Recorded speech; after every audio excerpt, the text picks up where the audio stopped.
Bang Rey, jadi orang baru tidak dilirik atau bahkan oposisi? Di mana? Orang baru atau bahkan oposisi tidak dilirik dari pandangan Anda? Wakil posisi? Orang baru atau bahkan oposisi?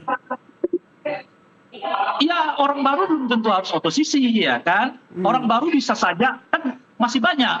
Sebetulnya orang-orang baru yang bisa antri masuk ke dalam kekuasaan beliau. Tapi tidak Tapi dilirik. sebetulnya menurut saya ya, kalau presiden memberi tekanan nasional, Ya. gitu ya. Kedua, orang yang lebih katakanlah independen dari politik gitu. Boleh jadi itu lebih berefek terhadap apa namanya itu ya, reshuffle ini, terhadap kemungkinan orang melihat bahwa oh ada sesuatu yang berubah di dalam visi presiden dibandingkan dengan yang sebelum-sebelumnya, dengan melihat komposisi anggota kabinet baru ini, orangnya baru dihidupkan yang dianggap sesuai dengan apa namanya itu ya, dengan profesi dari orang yang bersangkutan gitu. Nah sekarang kan tidak ya, beliau tetap memasukkan ada unsur partai, ada unsur soal relawan, ada unsur soal orang-orang lama yang masuk kembali, padahal orang-orang lamanya itu ya pernah dalam suasana yang sangat kontroversial dikala ikut bersama dengan Pak Prabowo gitu. Jadi itu yang saya sebut tadi itu kayaknya targetnya nggak seperti yang kita bayangkan yang muluk-muluk. Targetnya ini hanya soal presiden merasa akan lebih nyaman lagi kalau orang-orang ini dimasukkan. Kalau dikaitkan dengan resiko orang baru bisa ganggu kinerja Astacita gimana, Bang Rey? Ya itu yang saya sebut tadi ya, saya nggak terlalu melihat lagi komposisi kabinet ini dengan soal Astacita, ya soal visi misi presiden, soal ini soal itu gitu. Karena seperti yang kita sebutkan tadi sejak dari awal, presiden menempatkan orang yang menurut penilaian kita tentu saja sudah nggak sesuai dengan tujuan yang diinginkan. Oke. Saya kira orang yang benar-benar apa namanya, yang pengakuannya dengan profesinya ya, yang didudukan di parlemen tidak terlalu banyak itu. Hanya sekitar 20% dari total anggota kabinet yang benar-benar kita anggap profesional.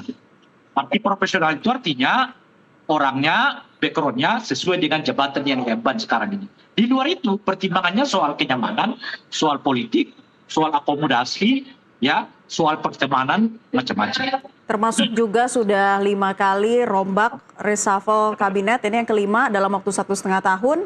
Menurut Anda pandangannya sama? Iya kan tidak ada perubahan yang signifikan ya, yang terapresiasi dari 5 kali perubahan yang dilakukan oleh Pak Prabowo. Dari perubahan pertama, kedua, ketiga, dan keempat. Apa yang berubah dan dari persepsi publik tidak ada juga. Yang ada yang kita lihat sekarang ini adalah tingkat kepuasan kepada Pak Prabowo relatif menurun. Jadi kalau mereka masih mengatakan bahwa kepuasan masih di angka 74%, ya. Tapi jangan lupa 74 itu menurun dibandingkan dengan 6 bulan yang lalu, di mana tingkat kepuasan kepada Pak Prabowo hampir mencapai 84%. Jadi ada sekitar 10 ya, atau 8-10% penurunan tingkat kepuasan kepada Pak Prabowo. Memang masih tinggi ya, tapi kalau trennya kita lihat turun gitu. Dengan adanya reshuffle kabinet ini, Bang Rey, apakah nanti juga bisa menjadi sinyal tingkat kepuasan dari Presiden Prabowo Subianto ini bisa turun juga, jangan-jangan? Di mana sinyal soal kepuasan terhadap kinerja Presiden Prabowo Subianto? Gak yakin saya. Jadi Anda yakin justru malah saya menurun dengan adanya reshuffle ini? Ya. Sebetulnya kan problem kita ini kan problem menghadapi tantangan ekonomi yang makin berat kan. Itu program kita juga menghadapi ya perang Iran, Amerika, Israel dan sebagainya gitu. Ya. Tapi yang di reshuffle itu yang ini gitu. Harusnya sektor apa saja yang krusial nih kalau menurut Bang Rey? Saya kira yang perlu diperkuat itu adalah soal wajah yang memungkinkan orang percaya bahwa kita akan ya mampu menghadapi krisis ini gitu. Figurnya ya berarti ya. Iya, bukan hanya figur, tapi backgroundnya orang yakin. Nah, salah satu persoalannya ini kan karena lagi-lagi seperti yang kita diskusikan di awal, presiden memilih orang pada posisi yang sebetulnya kurang pas dengan background dia itu gitu. Itu yang saya sebut tadi, 20 sekitar 20% saya kira anggota kabinet yang ada sekarang ini yang menduduki jabatan yang sesuai dengan backgroundnya masing-masing gitu. Dan di luar itu ya selang-seling aja. Ini ke sana, ini ke sana, ini ke sana ya. Dan oke lah kalau soal Kodari dengan misalnya Hasan Nasbi di posisi itu mungkin pas gitu. Tapi penempatan mereka berdua di posisi komunikasi itu juga menyiratkan satu hal. Bahwa presiden kelihatan akan lebih ofensif ya dalam berkomunikasi dibandingkan dengan defensif.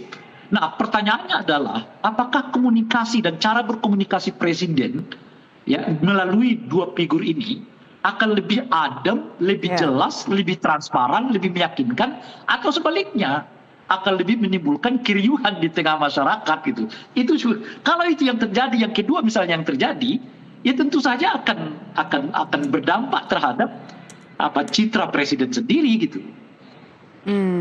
Oke. Ada beberapa hal yang tentunya menjadi perhatian apalagi di tengah situasi konflik geopolitik saat ini ya Bang Rey, sektor pangan, ekonomi, dan energi gitu. Bahkan ada beberapa perhatian publik justru menyoroti tentang reshuffle di bidang ini. Kalau Anda menilainya seperti apa? Bahkan ada nama dari Abdul Qadir Karding, ini memang strategis di sektor pangan, tapi apakah mampu mengatasi persoalan atau tantangan yang harus segera diatasi saat ini? Ya itu yang saya sebut tadi, saudara Abdul Qadir Karding kan sebelumnya sudah pernah menjadi anggota kabinet lalu diberhentikan karena satu tindakan yang menimbulkan kontroversi di tengah masyarakat. Jadi yang mau kita ceritakan ini begini, boleh jadi orang tuh pada tingkat tertentu pas pada bidangnya, tetapi kontroversinya dia tetap ada. Nah pertanyaannya adalah apakah misalnya Bung Karding dengan kontroversi yang pernah ya dialami oleh beliau terkait dengan jabatan yang terdahulu itu mampu meyakinkan orang bahwa peristiwa yang seperti itu nggak akan terjadi. Ekonomi ini kan nggak sekedar angka-angka, ekonomi ini juga soal kepercayaan, trust ya, daripada orang kepada orang yang mengelola. Nah kalau katakanlah misalnya yang mengelola ini dilihat oleh publik memiliki sesuatu yang selama ini ya ada unsur kontroversinya, apakah dengan sendirinya trust ekonomi akan tumbuh? Nah itu jadi pertanyaan. Oke, balik lagi ke sektor komunikasi yang ini juga menimbulkan pertanyaan publik. Tadi ada sebutkan dua nama, Hasan Nasbi dan juga M. Kodari. Ini juga membuat kita bingung nih Bang Rey, perbedaan peran antara penasehat komunikasi presiden dengan kepala badan komunikasi pemerintah. Apakah tidak tumpang tindih nantinya?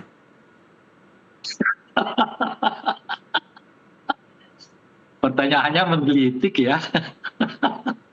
Kenapa Bang Rey, silakan jelaskan. Itu kan kalau kita berbicara sebuah pemerintahan gitu ya, yang efektif, efisien, yang proporsional gitu ya, profesional gitu. Tapi kabinet ini tidak dibentuk di dalam kerangka itu. Kabinet ini dibentuk dalam kerangka bagi-bagi kekuasaan. Oleh karena itu jumlahnya diperbanyak. Lalu orangnya nggak pernah disaring, masukkan aja ke dalam posisi yang kadang-kadang nggak sesuai dengan backgroundnya gitu.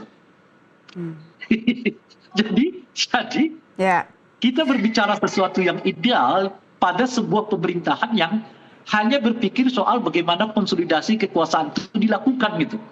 Nah itu kesulitannya loh gitu. Oke, pekerjaan rumah dari para menteri yang saat ini sudah ditunjuk langsung oleh Presiden Prabowo Subianto, silakan Bang Rey terakhir. Banyak, tapi yang paling utama sih menurut saya adalah soal ekonomi ya. Nah oleh karena itu mungkin ya Presiden ya harus memperhatikan betul soal ekonomi kita karena tantangannya kelihatan makin banyak gitu. Dan saya nggak terlalu menguasai soal ekonomi ini gitu. Dan saya kira tantangan terbesar ya ekonomi di tahun-tahun mendatang akan menempatkan posisi Pak Prabowo apakah akan tetap disukai oleh publik atau tidak. Oke, terima kasih atas perspektifnya Direktur Lingkar Madani Indonesia, Bang Ray Rangkuti sudah bergabung di kesempatan NTV Dialog Prime hari ini. Sama. Pemirsa, tantangan terbesar reshuffle adalah bagaimana menteri-menteri terpilih dan pejabat negara mampu mengubah narasi besar presiden menjadi kenyataan dan bisa dirasakan oleh rakyatnya. Sejatinya rakyat tak butuh sekedar bongkar pasang, tapi hasil yang nyata. Kami akan kembali sesaat lagi.